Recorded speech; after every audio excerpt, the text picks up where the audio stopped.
Hey, this is John Leon Guerrero. Our guest today is Shelley Klingerman. She's the author of a book called Vigilance, which is loaded with tips, tricks, and tactics that empower women to stay safer while they travel and seek out new experiences all over the world.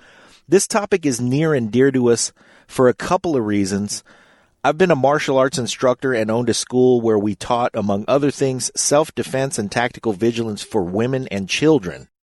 And because Pete and I are now producing the podcast for Where Traveler magazine that is hosted by our friend, Jet Set Mama Teresa Rodriguez. She and many of her listeners are seasoned travelers who boldly go wherever they want. And with Vigilance, Shelley introduces, or maybe refreshes, an approach to seeing and calculating what's in your surroundings to be more aware, more prepared, more confident, and not look like a target so that those who prey on travelers don't feel like they can prey on you. Again, the book is called Vigilance. We love it. You're going to love it. And you're going to love our guest today, Shelley Klingerman. Lions Rock Productions. This is Jay Moore. This is Greg Proops. This is Jordan Harbinger. This is Dexter from The Offspring. This is Nathan This East. is Sebastian Younger. This is Rick Marotta. This is Stuart Copeland. This is Mick Gillette. This is Andy Summers. Hey, this is Skunk Baxter. This is Gabby Reese. This is Rob Bell. Hey, this is John Leon Guerrero. Hey, and this is Pete A. Turner. Hey, this is Shelley Klingerman, author of Vigilance, and we're on the Break It Down Show. And now, the Break It Down Show with John Leon Guerrero and Pete A. Turner. Yeah, this is a fantastic episode. I've always wanted to do one of these, Shelley, so I'm glad that we were put together by Denise Simon from the Denise Simon Experience. You guys should definitely check her show out. She gets into a lot of intelligence and national security type topics. But Shelley, that sort of is a nice segue for us. I'm interested in your book Vigilance, which is about females traveling and in general people traveling and how to be more alert and protect yourself in situations when you're in unknown areas. But instead of me describing your book, why don't you give us the blurb about what you put down on paper? Yeah, so the book is loaded with tips, tricks, and tactics for women to pre-act, recognize situations where maybe it's better just not even to engage with. But it's just a lot of information. It's really meant to be a reference book to go back and start to be familiar, layer your safety, layer your vigilance, get familiar with situational awareness so that it's much easier to recognize a situation, start creating boundaries, and start again what we call pre-acting so that you're not in a scenario where you have to be reacting. And, I really wrote it because I don't think that women talk about this topic enough. It's something that's really it's not fun to talk about. It's not always comfortable, but it is so necessary to prepare for this. In the moment of a crisis is not really the first time to start thinking about what should I do. Well, that's the key thing. I mean, I've done work in this area myself, and that's exactly right. And we often are asked, male or female, to travel for work, but we're rarely given any kind of book like this or training that really indicates that the company knows the risk level that they're putting you into and provides something more than, well, we have a kidnap and ransom policy. We don't do a good job of prepping people. So your book opens, the introduction is Be a Badass. Talk to us about being a badass. What does that mean? Yeah, I think women are sometimes really afraid. We're really worried about, hurting feelings and making people feel bad and always, protecting everyone else. And sometimes we just need to be the badass and we need to make sure that we are protected and that we have boundaries so that we can then help others do the same. I think we also need to really think about as women to model this behavior. So I have a daughter who's getting ready to go away to college, and these kids have a lot of opportunity now to travel internationally. But I'm not 100% confident that we're preparing them enough to go out and be on their own. So what this is about too, and we talk about it a lot in the book, is model it for your kids, model it for your loved ones, model it for your colleagues, and start to create this community. I've been doing some speeches in some keynotes in some companies and some different audiences, and the word that I really hadn't identified prior to writing the book that's come out more than once is community. And it's really interesting when you start talking about this, how many people have stories that they share and they talk about what they did in that moment. And by the end of it, they almost create this community of individuals who now know what to do and how to recognize if someone else is in an uncomfortable situation, which to me was really interesting. So I did some employee training with, it was a public kind of audience. Right. And it was actually a library. If I really wasn't sure how this was going to translate to a library. And it was amazing, the conversation, because that is a public place where they do not control who comes in. And so there's a lot of people that come in and take the liberties to give, there's a compliment is a compliment, but when it just doesn't stop and you don't really know how to disengage or how to, get that person to kind of move on, by the end of the session, the other employees were like, hey, you know what, I will recognize that now. And if I see that happening, I will come and help you get out of that situation, which is exactly what we want. We want to have each other's backs as well. Yeah, there's a lot of smarts in that. And because it's hard to, like, your next chapter is, vigilance, and that's the deals with that. And it's hard to be vigilant all the time in a way, like you can't just bristle with vigilance all the time. And also, have positive emotional outcomes reliably. It becomes, there's a dial in there, and it helps to have someone else around to be paying attention. I can't tell you how many times, on a small team where one of us is paying attention to the security thing. Like we're all kind of just naturally rotating our level of attention towards threat. And then, the rest of the team hopefully is working in some other capacity. So it does take the burden off a little bit. Like I would go around the streets of Baghdad, and I had this guy, Sergeant Glass, and his job was to keep me safe so that I could work on focusing 100% on talking to people. And it was great because he liked doing his job. He liked me and overhear what I was doing. So he understood the value that I brought. And we had this very powerful teammate situation where between Sergeant Glass, myself, and my interpreter, we really had this 3-person element that could do a lot of work in a lot of different ways. It was really powerful to have someone else watching my back. Yeah, and and I really like to make sure that the book, and when I preface any kind of talk, is this book is not meant to put you on edge all the time, or, everyone is not a foe. You do have friends. It's much more about empowerment. That's fantastic. So the book is about innovating your safety. So just having things that you can go to in your back pocket. So if you are in a situation, we tend to freeze. And that's what this book is really trying to move you past that, what quote unquote, and this is a term that I've learned from the military and law enforcement, is getting off the X.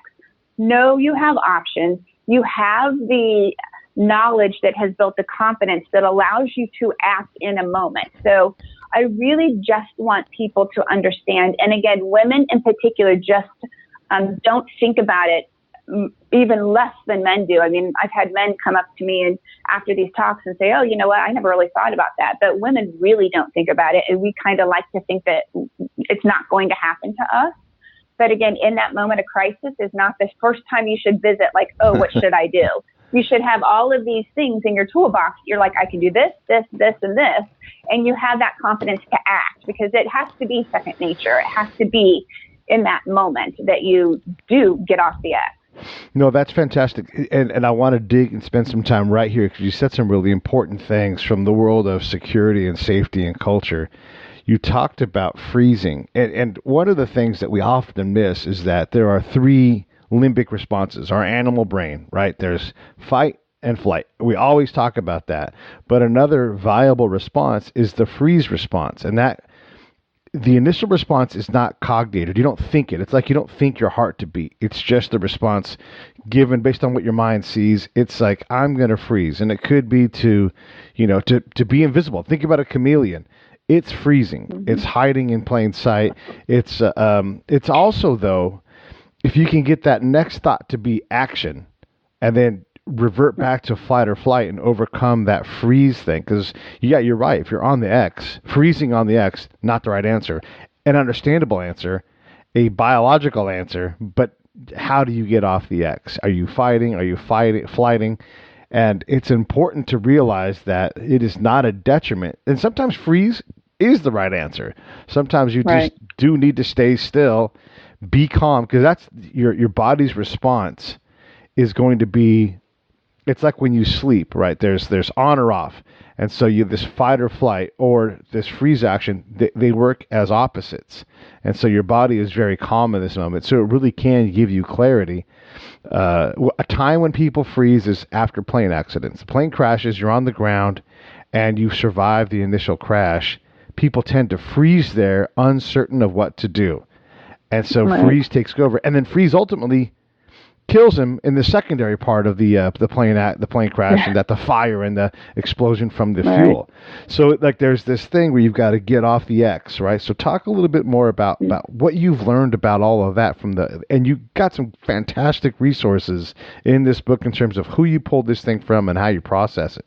Yeah, and so I think the freezing thing is, and you've mentioned it too, we talk a lot about in the book about staying calm and thinking your way out of it. But again, it's really hard to think your way out of something when you don't have anything to reference. I mean, so in that moment, you have to go to what you know. You know, you revert to the level of training that you have. So that is often the absence is why we freeze, is because we just don't know what to do. So having these deposits in our psyche, in our back pocket, and when you get in that moment of freezing, just being calm, thinking your way out, not panicking, not doing things that are completely, uncontrolled.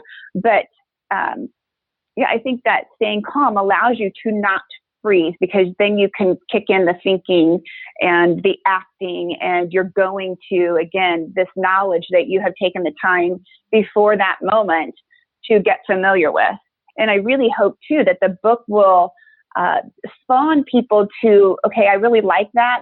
I feel good that I know that. I'm going to learn more about it. Yeah. So it hopefully sparks people to go learn more. And I think an educated individual leads to an educated community, leads to an educated nation, which then we can all kind of think about what is our role in protecting this country, ultimately. But it has to start with us. You have to make it personal first before you can really grow to that bigger. I did a documentary on school security, and school security at the time it still is very much an overwhelming thing as to how do you affect change. But the way I just kind of entered the documentary was like, I just don't want that happening to my kids. But if you can get everybody to think about their own school, then you fortify your own, which again fortifies the community, which fortifies the nation. So you kind of have to make this stuff personal first. And that's really where this book starts. It's all about you. And there's really no shame in making it about you, because then you can help others. I want to spend a little bit more time on freeze, just because it isn't talked about enough. The fight and flight part really it gets all the attention because we just don't think about freeze as being a viable defense. But so there's a system called the autonomic nervous system, and it's what kind of protects you when these tragic things happen.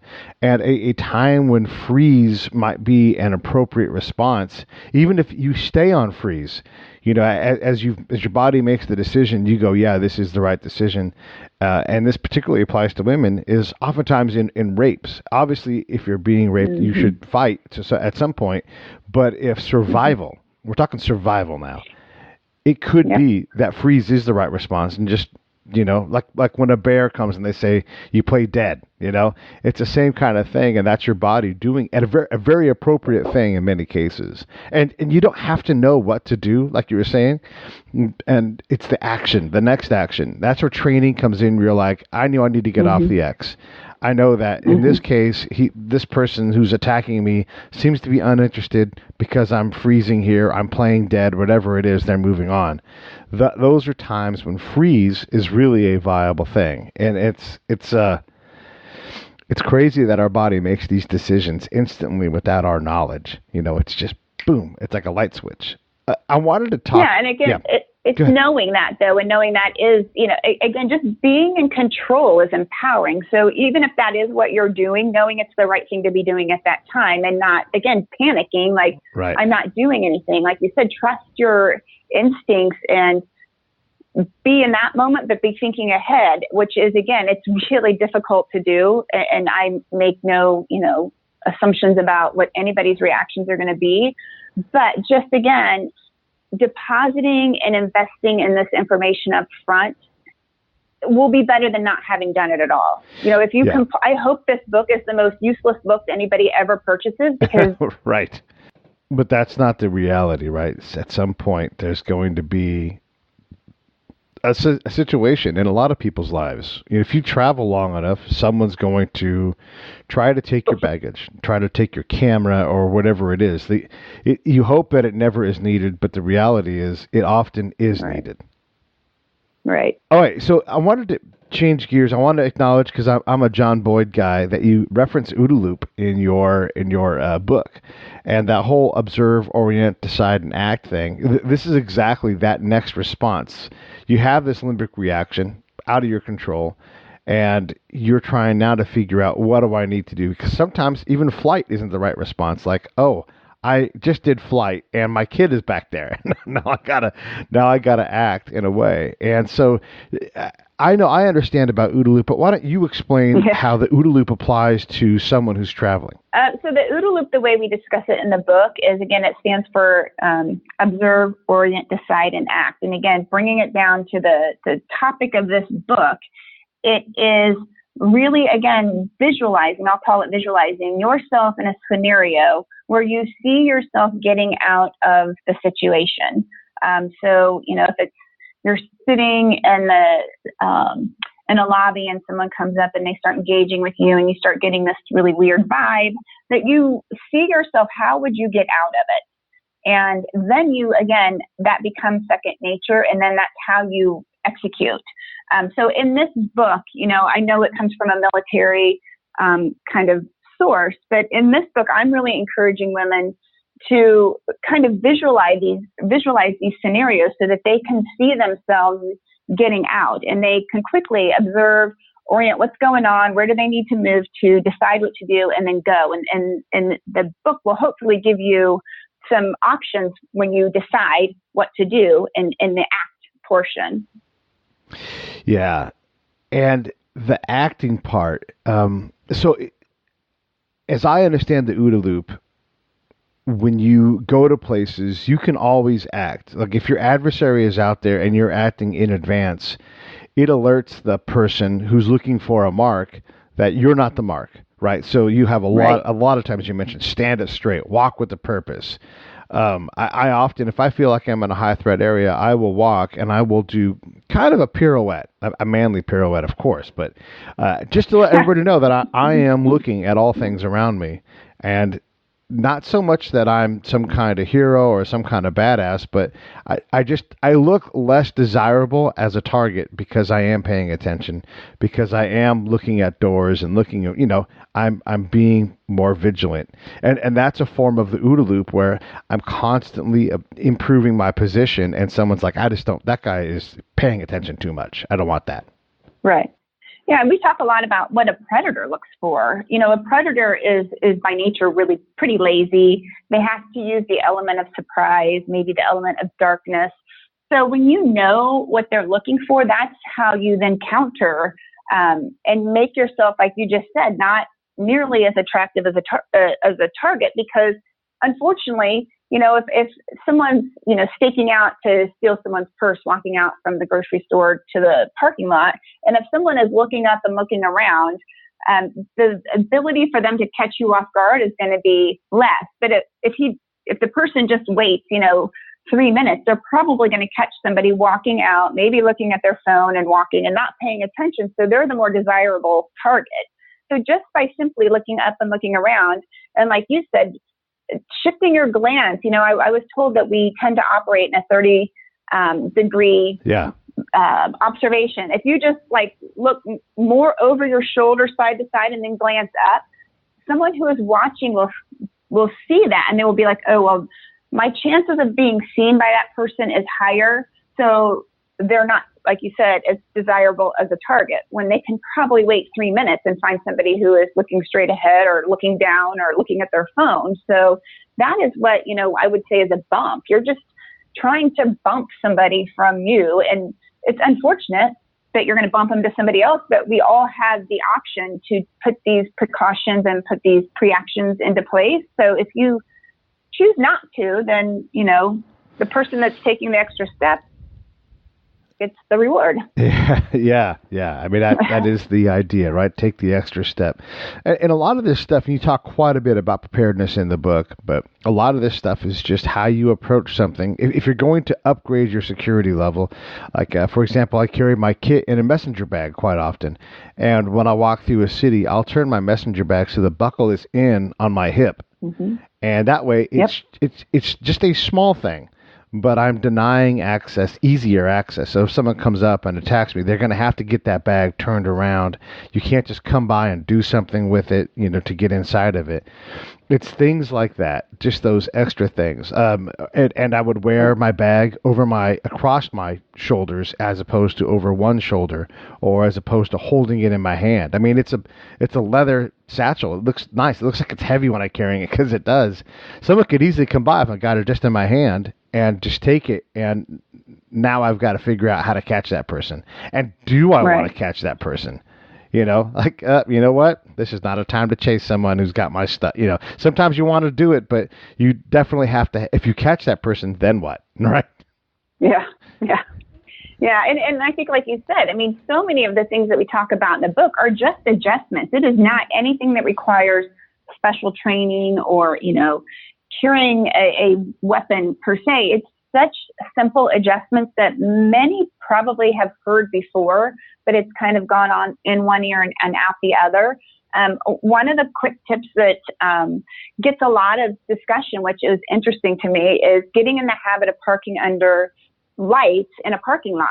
And so you just make it a habit that when you go pull into a parking lot, no matter if it's day or night, get in the habit of parking under the light, so that if you do have an instance when you go in and it's light and you come out when it's dark, you're walking towards a lit area as opposed to walking out into the middle of darkness. Like, that is really simple to do, but it can make a difference. And then you take it one step further and model it. So as you're training your kids to drive with their permit, just get them in a habit as when they pull in and park, that they just automatically start parking under lights. And then as a parent, when you are not with them, you have a little bit more of a comfort that they are, being a little safer, and they are being a little more vigilant. They aren't these, little sheep that we've sent out. They've got a good foundation, and that's just a habit. I mean, that is just a really simple habit you can start. And there's a number of those really quick hit habits that you can start when your kids are young, so that they have this vigilant foundation that they grow up with. Yeah, that's exactly right. And it's little small things that accumulate to make you have at least a posture. Even if you're completely absent mentally at that time, you've built these habits in. Like, for example, when you go into a restaurant, especially in a foreign place, if something happens, just having taken a mental inventory of the ways to possibly get out. You don't got to go pursue it and say, where does this door lead to? You just know that there's 3 doors that lead out of this room. So if you have to leave, while people are trying to decide, you're already gone. And before the crowd gets in the way and blocks everything, you're in front of that crowd and you're acting. And it's things like, where are the exits? What's near me that I could use to defend myself? And not like a gun, but if you take a chair and you throw it towards something, they're going to have to deal with that, and it gives you a moment. So just going, hey, there's a chair. There's a cake on a glass shelf plate. I could throw that, You're just trying to, this is OODA loop again, you're just trying to disrupt. That's exactly what I was going to say. This is feeding your OODA loop so that you can observe, orient, decide, and act. And it's just, like you said, make it a game almost. Make it with your kids. When we sit in church, or when we go to a theater, or when we go to a restaurant, I will literally lean over and say, where's the exit? And it's not scary to them. It's not intimidating. It is just something that I have done since they were little, and they'll say, it's right there. So they do just kind of subconsciously get in the habit of looking for the exit sign, because, they never know when they're going to get quizzed by me. But it's really interesting that they can pick it out. And that is something, like we were just saying, just get in the habit of doing it. Make it a little bit of a game. And then we even talk about in the book, the chapter on improvised weapons. And that's the name of the chapter. And I was, a little bit concerned about using that word because, again, I was afraid some people would think it was too violent or whatever. And then I'm like, it's okay. Like, I'm okay to, I'll deal with the repercussions, because that's really what it is. But you can actually make it like a little bit of a game with yourself. If you're sitting there, like, what could I use? But again, that gives you that confidence, and that's that innovation that we're talking about, thinking on your feet, thinking quick, your OODA loop. This does not have to be stuff that is scary. This is stuff that is very empowering to know you have options. Right. Yeah, and understanding, and you talk about improvised weapons in your book, and using your SOS phone features. It's okay to call the police and be like, you know what, I felt unsafe. It turned out to be no big deal. They don't mind that. They're not going to get mad at you, for going, right. I feel unsafe. Something may be happening. It's okay to do that. We always fear that we're going to be bothering them, but that's actually what they want. And they want to be able to work it with you and say, oh, yeah, okay, good. We'll still send someone, but I'm glad that everything is de-escalated. That's a big thing to remember, is that there are people that help. I mean, the first responders are awesome, but really the first response is self-response.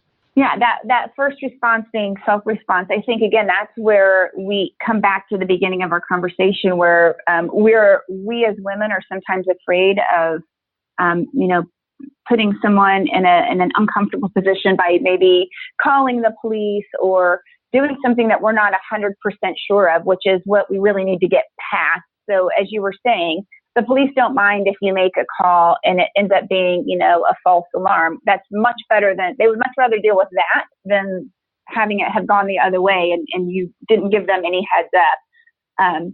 I think too that I was doing a keynote, and some gentleman said, well, what if you accuse someone of, a come on or something that it was completely innocent? And my response to that would be, with communication, you can clear that up. Like if you maybe, pull the alarm button, say on the elevator, because you were uncomfortable with somebody you were on the elevator with, and it ended up being completely innocent. With a little conversation, just by like, I'm really sorry, I had this weird feeling, I, might have overreacted. The most gentlemen or most people are going to understand, like, oh, I understand, no hard feelings. But as women, we're really afraid to do that. So we'll let ourselves stay in this really uncomfortable position until we just, kind of start to panic. And so again, that's the whole purpose of the book, is just to have the confidence to act. I want to cover some other things that are really interesting in your book, and I'm going to challenge you a little bit here. But I know you can take it, so let's talk about it. I see that you cover EQ, emotional intelligence, but I don't see CQ, cultural intelligence, covered as specifically. Is that by design, or because culture is such a big part, especially when we're traveling, to keep ourselves safe? Talk a little bit about your decision on emotional intelligence instead of maybe cultural intelligence. I appreciate you bringing it up. It just wasn't maybe on my radar on the culture intelligence. Emotional intelligence just seemed, when I was doing the flow of the book, to be relevant. But, let me toss it back to you. Like, how do you, please, fill that in, that cultural piece that maybe I didn't cover, and give the listeners some information on that. It's a common thing, and I wouldn't even call it, like a mistake or anything at all. I didn't know if there was some design there. But this is often, it's kind of like flight, or freeze.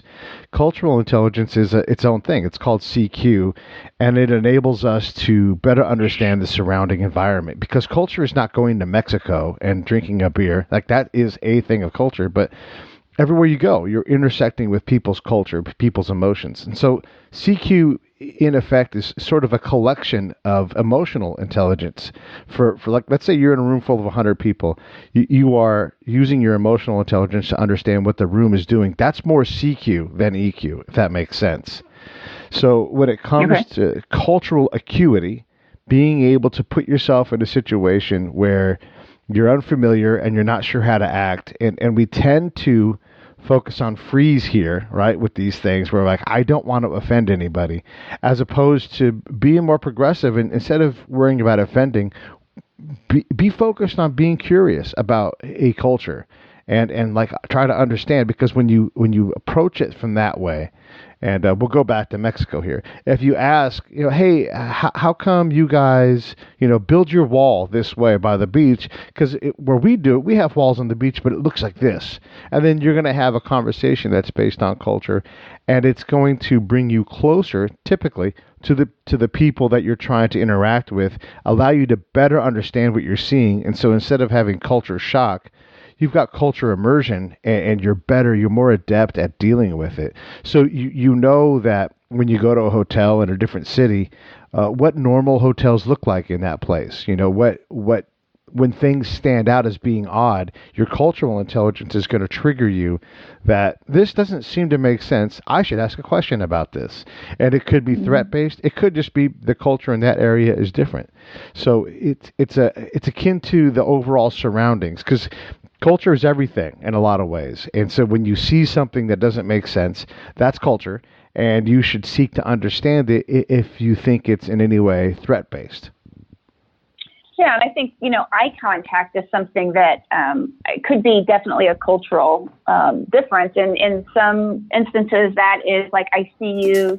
This episode of the Break It Down Show is brought to you by Lions Rock Productions. That's us. We publish, evaluate, and develop podcasts just like this one, consult others to build their own, and create associated content and content marketing strategies. So if you're launching or expanding your social media presence, your business or your personal brand, or if you just want to take your media presence to the next level, reach out to us on Twitter at P. Turner or at JohnLG69 at the Break It Down Show. There's 1,000 ways to get a hold of us. Now enjoy the show. Difference. And in some instances, that is like, I see you, don't even try it. In other cultures, it's, an act of aggression or it's an act of disrespect. So, yeah, I mean, I completely agree with you that the culture intelligence is important, and it's a good bolt-on to this whole topic. And it's one that probably should be examined a little more on my end, that, there's absolutely the whole culture plays a part into how do you blend in. Yeah. When we talk about that, how do you blend in, and how do you not stand out? And even as so much as, when we talk about when you go to a new place, even how you're walking, blend into the pace of the sidewalk traffic. So if you tend to be a really fast walker and the culture there is more laid back and slow, then, slow down your pace so that you, again, for no reason, stand out. The same thing if you are a slow walker and you're in a pace where it's faster, speed up. So I totally appreciate your reference to that, because I think maybe we touch upon it. I didn't necessarily maybe call it out as the culture intelligence, which maybe I should. Well, I mean, again, you do account for it all throughout the book. One of the steps in OODA Loop, the sub-step, is culture. I mean, how do you orient if you aren't focusing on what the culture is? And I would even submit that Boyd doesn't put enough accent on the cultural aspect of that, because he's focused as a fighter jock. But in terms of applying OODA Loop in everyday settings, not being afraid of culture, understanding that it's okay to make mistakes, because that's how you develop cultural acuity is by constantly re-immersing and being cognizant of something. It's a great thing. But let's talk a little bit about what you did put in, because the emotional intelligence piece is critical, especially for women, because you ladies are awesome at emotions and gut and all of these things. So let's talk about that. I think women, again, in general, though, we tend to be more reserved, and we, again, don't, we might see asking a question as being inconsiderate or disrespectful, or we don't want to admit maybe that we don't know. So, all of the things that we talk about throughout the book, hopefully, will add into our emotional intelligence, which is really rooted in confidence, that you feel confident that you can have a conversation and that you can blend into your surroundings, and that you can kind of find your way through a situation. When you were putting the bit together, one of my favorite parts to read was the part about BTK's, he's a serial killer, tips for how to not get killed. So talk a little bit about that, because, again, this is a lot of the same things, but I love that it comes from an actual predator. Yeah, and again, I think it's putting yourself, when we talk about, knowing what a predator looks for, it's really putting yourself in the shoes of that person who is going to be committing the act, and what do they look for? And knowing what they look for is exactly the things that you can act upon, whether it's you do it or you don't do it, knowing that that's what they're looking for. But yeah, that was a really interesting, in doing the research, that those are exactly the types of things that we need to get familiar with, so that we, again, know exactly what these individuals prey upon. So, yeah, that was, I would love to find more of that kind of thing where you can really get it from the predators, kind of where they're coming from, because that's the best way to prepare, is knowing what they're looking for.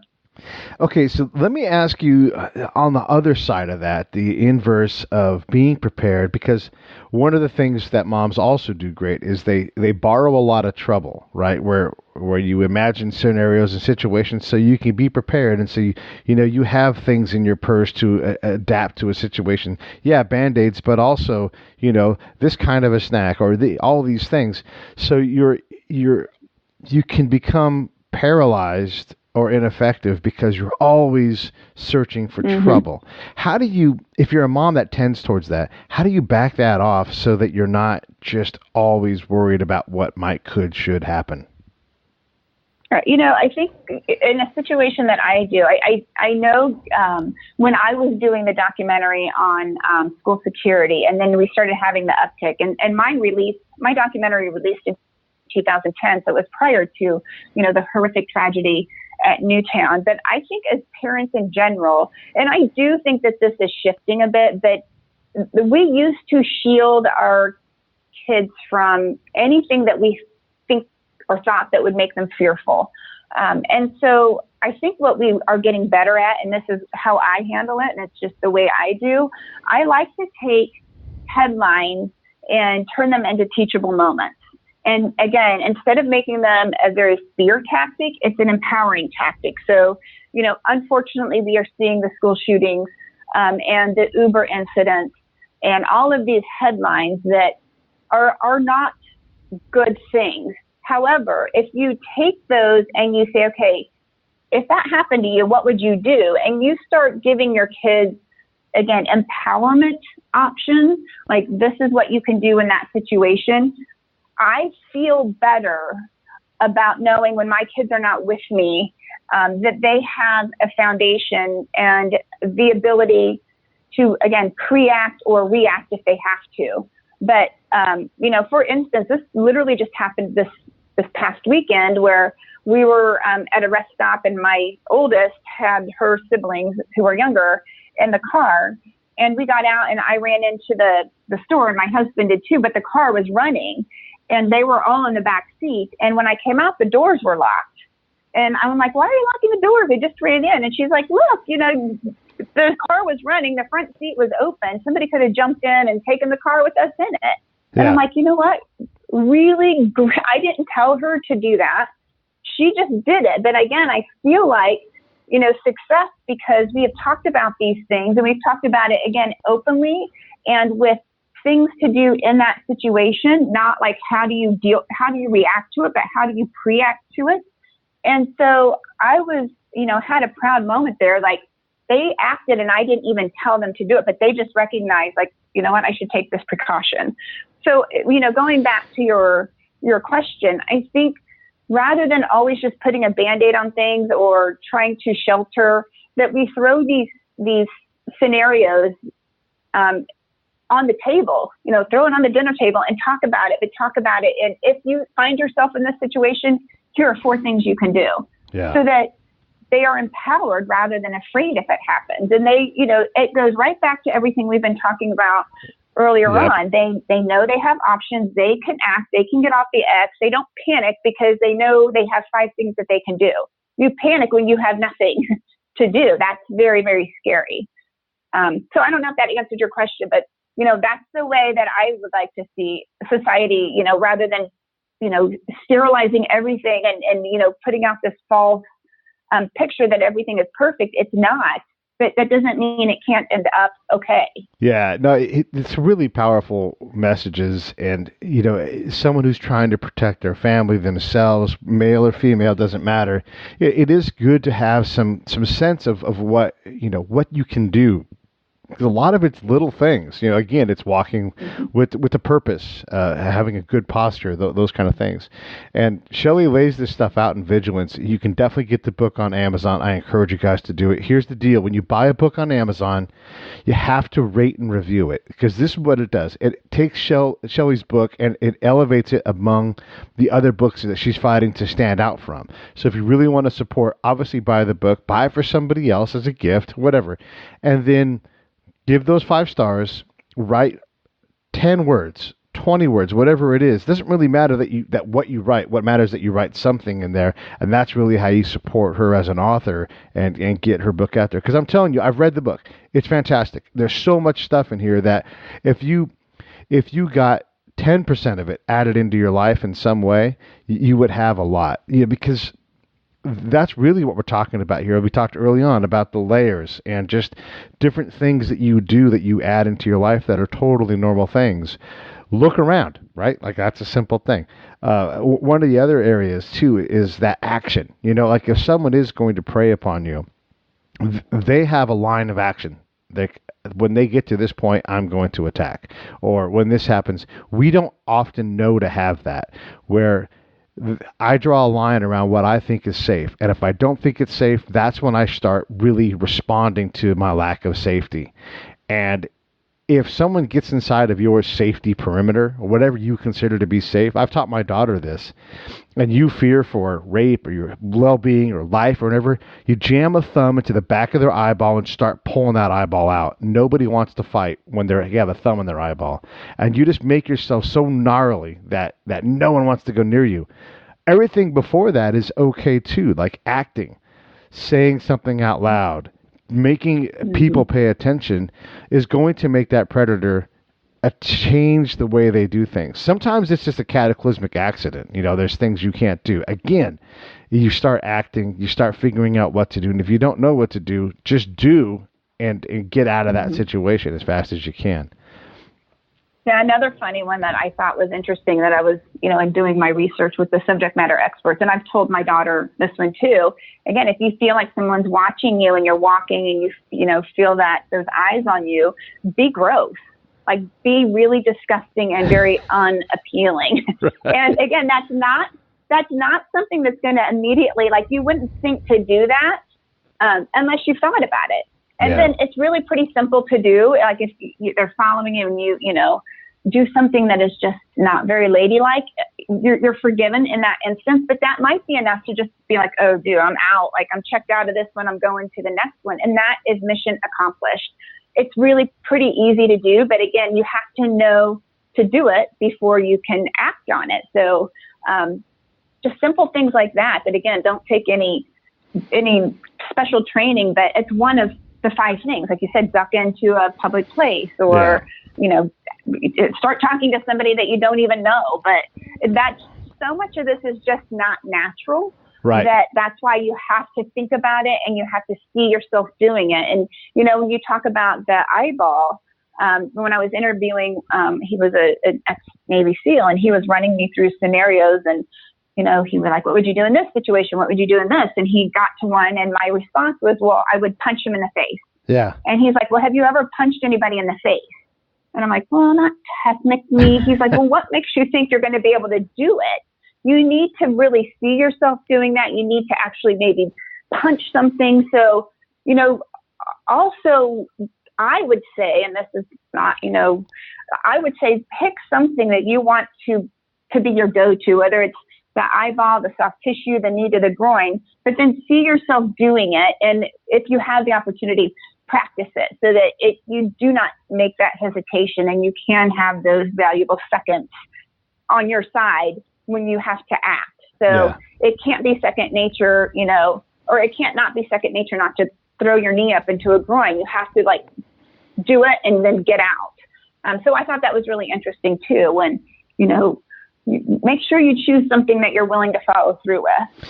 Yeah. And when you're at that point, when it is thumb to the back of the eye cavity time, you not only act decisively, but you act decisively twice. Like, this is not a gentle thing. This is your thumb as hard as you can in the back of the, even if you break your thumb, you're trying to change, because there does come a point when a predator has all the advantage. They had surprise, they've attacked, the attack is over, and now they've got you completely under their control in their situation.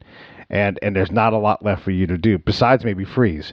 So once you do act, you don't go to 9, you don't go to 10, you go to 4,000.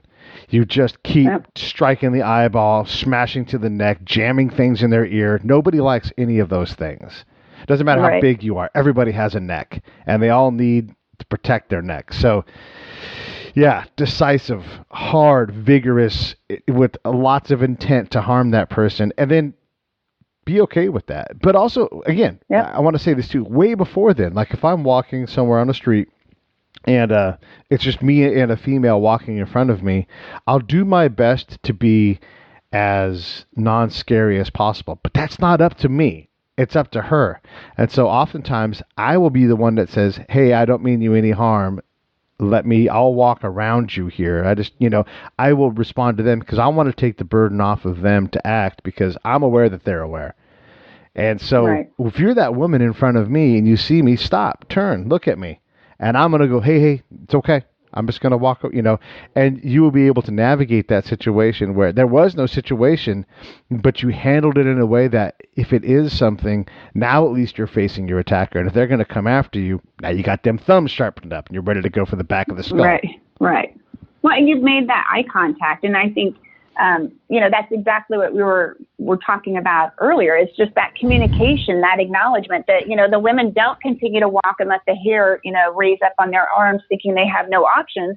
Like you said, turn around and face them. And that's that opportunity to say, most likely the gentlemen like you are going to acknowledge and say, hey, I'm just going to pass you here. If they don't have that, and you do get that vibe, then you would much rather have those seconds to, again, go to your toolbox and think, okay, maybe I need to get thinking about something here rather than get taken off guard. So, But again, women are really uncomfortable. They don't want to make anybody feel bad, or we don't want to make them uncomfortable, which again goes right back to the whole purpose of writing this, is that it's okay. Like, again, if there's no bad intention, it's going to be cleared up with communication. If there's a bad intention, you've gotten the upper hand on being able to react quicker. Yeah. Or act quicker. And we keep doing this, but I want to add something to that. This is where that cultural intelligence comes in. Are you in San Francisco? Are you in New York City, where people walk behind each other all the time and don't even give it two thoughts? Are you in a safe place that feels unsafe because you're from, small town Iowa, and this is just a big city? Or how about in many other countries where personal space doesn't exist? People touch each other all the time with their body-to-body things, and it's like, oh my gosh, this is so uncomfortable. But it's also normal here, and having to accept that culturally, like, you can't just start karate chopping everybody on the train because it's a little crowded. So you have to allow yourself to learn too, like, okay, I'm overdoing this threat thing. Doesn't mean that you don't act in smaller ways, being more alert, having and you can always do that. Like when I drive, if I stop in traffic and I realize I haven't given myself an out with my car, like I've pulled up too close, and I don't mean like 25 feet back, but just enough to get around, because if something happens, if I bang the front of my car into their car, not that big of a deal. I just want to get around them and around danger. I go, oh man, I let that happen. I shouldn't have done it. It's like when you venture into an intersection before you should, and you get caught in the intersection, you're like, dang it. It's all on you. So that's sort of how I play the game is, do I know where the bathroom is? Do I know where the exit is? And if I don't, I'm like, see, I've got to tighten up my game a little bit. And that's my game that I play. Yeah. And I think too, a little bit on that culture, I am from a Midwest smaller town. And this is something that I talk about too in the book and in the presentations. I had to learn not to be quite as an open book as I was when I was young, traveling on my own for work. Like, I didn't know a stranger because of that cultural intelligence that you're talking.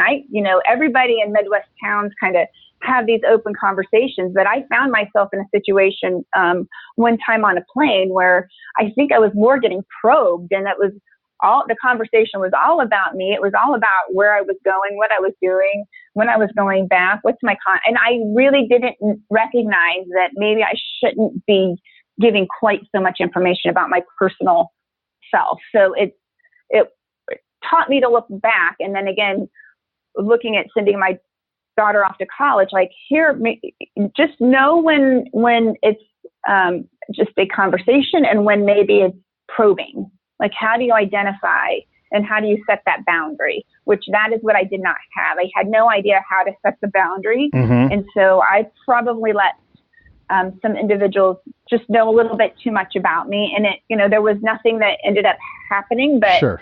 Why rely on luck instead of smart? Yeah. And like we keep reiterating, you can always back off of something if you're too heavy. You can always say, hey, I'm sorry. Because we all get to say these words.